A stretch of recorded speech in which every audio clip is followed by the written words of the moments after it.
अब हम कहते हैं कि एटम क्या होता है, न्यूट्रल होता है। यानी हम ये कहते आ रहे हैं कि एटम जो हमारे पास होता है वो क्या होता है, न्यूट्रल होता है।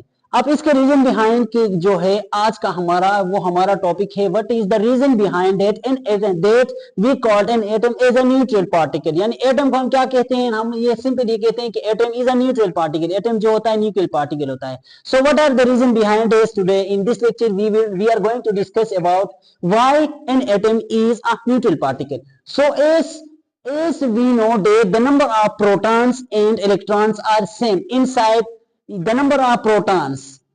अब हम कहते हैं कि the number of protons plus the number of proton is equal to the number of electron।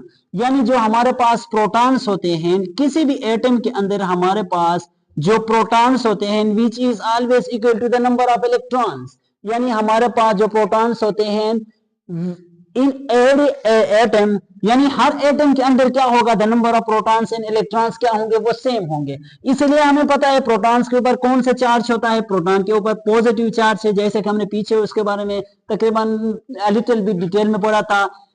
और उसके बाद हम इलेक्ट्रॉन के ऊपर कौन सा चार्ज होता है, नेगेटिव चार्ज होता है। अब हमारे पास प्रोटॉन्स के ऊपर पॉजिटिव चार्ज है, इलेक्ट्रॉन्स के ऊपर नेगेटिव चार्ज है।